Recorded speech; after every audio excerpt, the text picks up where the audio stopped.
Good afternoon, friends. I'm Sanjay Agarwal, and I'm joined with Mr. Gupta. He's from Astro.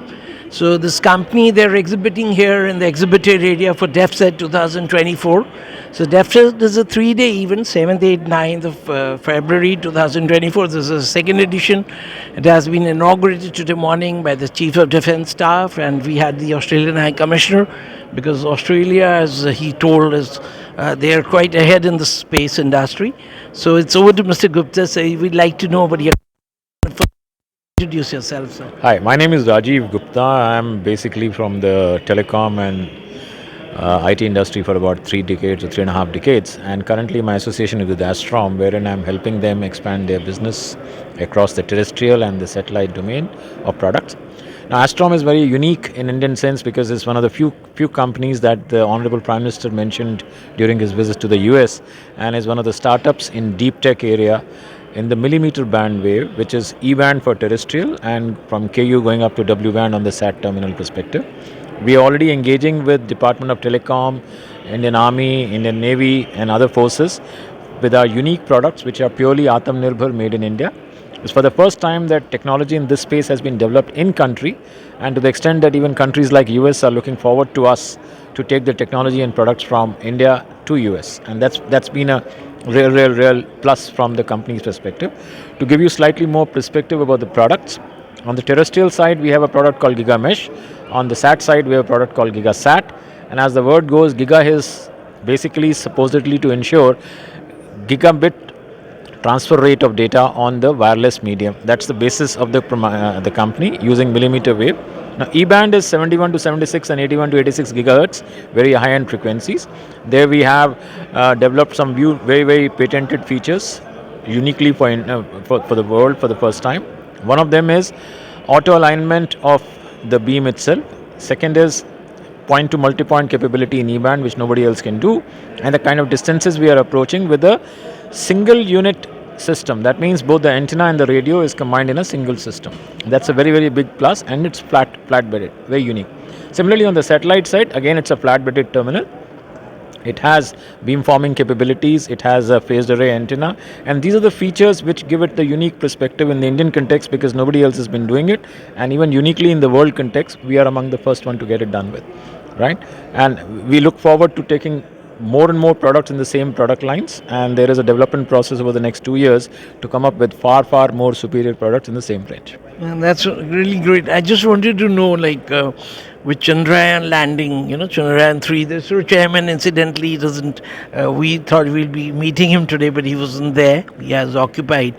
So, how did you feel, and where do you think is the space industry headed under the able leadership of the Prime Minister? Okay, very interesting question.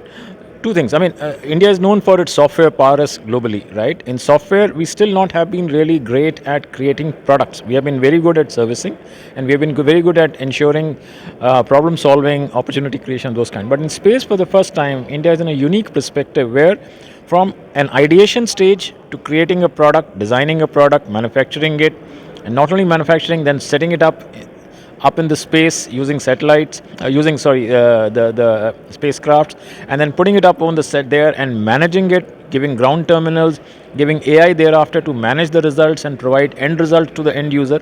For the first time in the world, there is a single country called India which can provide from genesis till the very end of a particular domain. This has not happened anywhere else in the world ever. And at a price point and the trust factor that India brings to the table, nobody in the world can do that. So therefore, we are at a very right stage, right spot to be the world leaders on the space domain going forward. Yeah, 600 crores for that was really peanuts for the.